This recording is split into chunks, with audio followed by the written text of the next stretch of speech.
Hi everybody and welcome to In Defense of Herbalism. And to that end, we're going to be talking about the safety and the use of herbs this evening.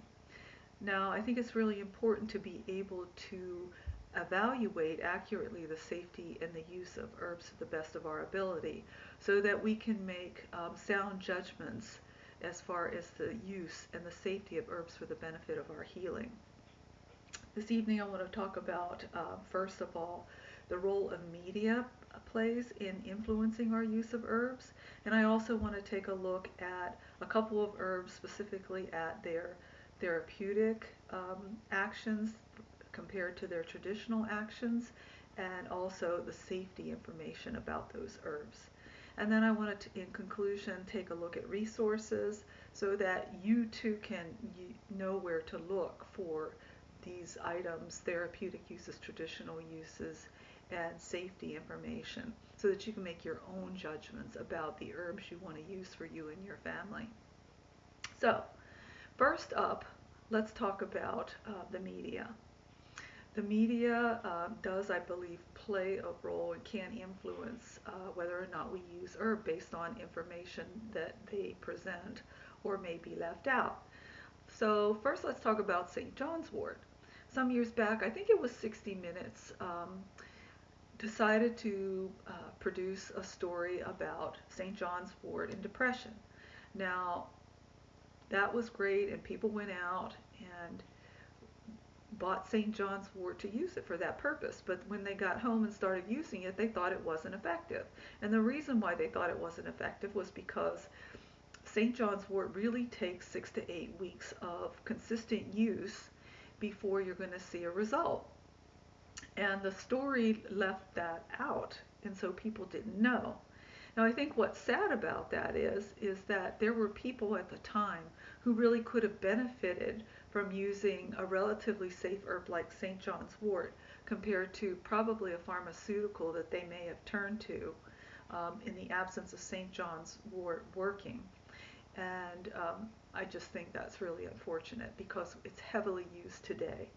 And had that information been available, maybe those people wouldn't have turned to those pharmaceuticals.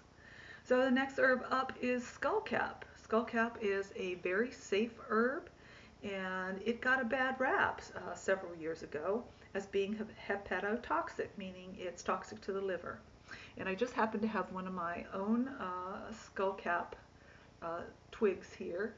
Very beautiful herb, I think. I'm growing it in my garden right now, and I'm also using it. Skullcap is noted for its sedative qualities. It's a nervine, so it's used for anxiety, stress, insomnia also. And because people believed skullcap was hepatotoxic, they didn't use it and therefore didn't benefit from this herb. Now, here's the deal with skullcap. Skullcap was believed to have and does have brazilidine alkaloids. The only thing is the brazilidine alkaloids that skullcap had are not hepatotoxic.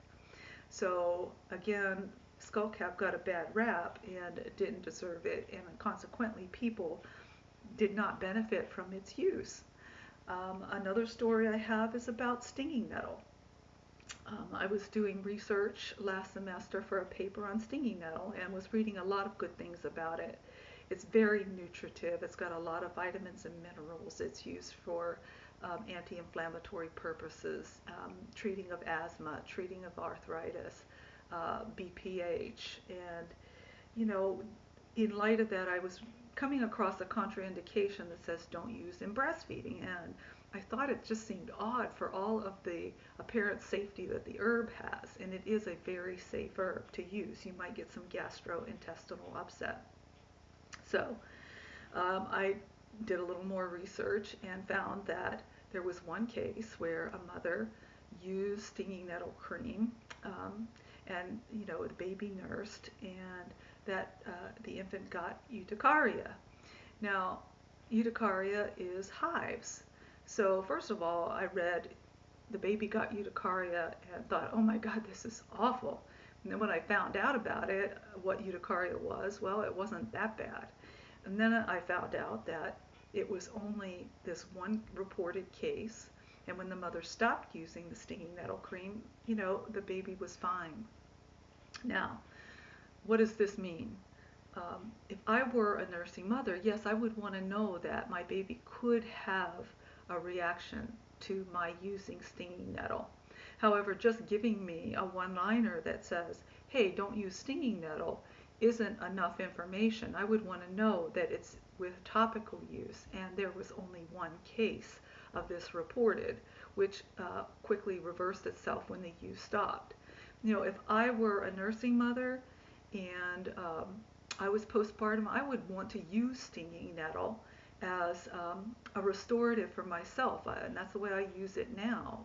It's very nutrient rich, and when I'm very stressed out, I turn to that, and it really does help me to feel better. And if I were feeling that way after giving birth, I would want to use it, and I might be denied that opportunity if the only thing I ever saw was don't use if you're breastfeeding.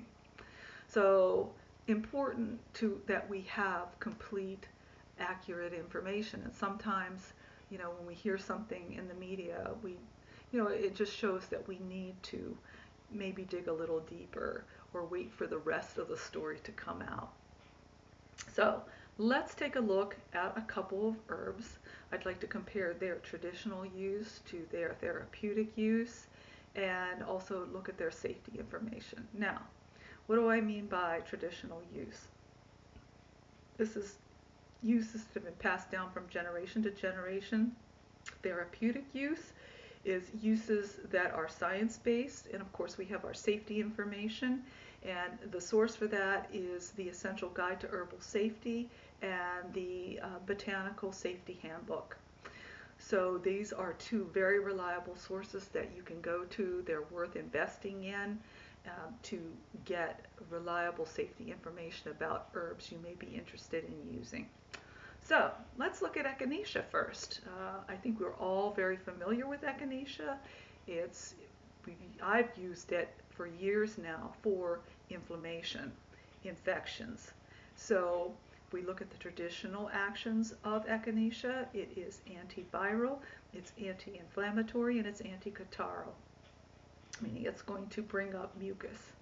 Now, on the research side, it has been shown that echinacea is in clinical trials has effect in treating bronchitis, cystitis, colds, and flu. So let's look at this. Anti-inflammatory on the traditional side. If we look at which means it's going to fight infections. Cystitis and bronchitis are infections.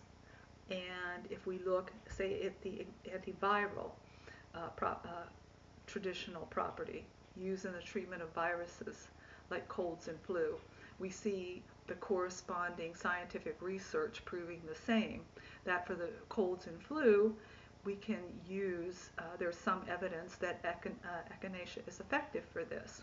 So if I were looking at echinacea, say, to treat my bronchitis, I would think that would be a very reasonable choice. And when we look at the safety information, and it's a very safe herb, we would conclude that yes, it would be fine to use it for that. So on the safety side of echinacea, it is not indicated if you have an autoimmune disease because echinacea is a stimulant. We do not want to, you may have some gastric upset, and if you are allergic to ragweed or any of the other members of the Asteraceae family, you might have some reaction. Let's take a look at elderberry now. Elderberry is, we're familiar, elderberry syrup for coughs, for colds, for flus. In fact, I've made an elderberry syrup recently, and I'm really looking forward to using it for that. Traditional uses for elderberry, anti-inflammatory again, it is antimicrobial, it is antispasmodic, it is expectorant, and it has a sedative quality which would make it good for insomnia. Now on the research side, research-based side, we have evidence that elderberry is used for the prevention of or the treatment of bronchitis, cystitis, colds and flus and coughs. So again, we see the correlation between the traditional and the scientific research proving out some of the traditional uses for our elderberry. Now, interestingly, scientific research is showing that elderberry is effective as effective as Tamiflu and amantadine, two pharmaceuticals for the treatment of influenza. So we have elderberry on one side, no side effects. You just have to not eat the leaves or boil the berries before you use them. And we have Tamiflu with side effects of nausea, vomiting, diarrhea in 7% of patients. And we have the amantadine, which is nausea, lack of sleep, lack of appetite, nervousness, irritability. So we see a very big difference between the two herbs, between the herbs and the pharmaceuticals in side effects. Let's talk a brief minute about the research and where we can find research. Now, not only research, but other material for confirmation of use of different herbs. So, therapeutically, on the science side, I would recommend NIH on the web, NCCAM, Medline Plus, and PubMed. On the traditional side, uses, I would look to Rosemary Gladstar, David Hoffman, James Duke, Kiva Rose, herbalists, trusted herbalists of our day. Now, again, on the safety side of things, we talked about the Essential Guide of Herbal Safety and the Botanical Safety Handbook. I hope I've been able to show that herbs are safe, but they do have side effects that we need to be aware of, and that they are typically more safe. They have fewer side effects, less severe side effects than pharmaceuticals. And I hope I've also been able to give you a few tools to use so that you can look at the traditional use of herbs, look at the science, and look at the safety information, and for you to be able to decide for yourself the safety and the effectiveness of herbs you may be interested in using for your health and your well-being.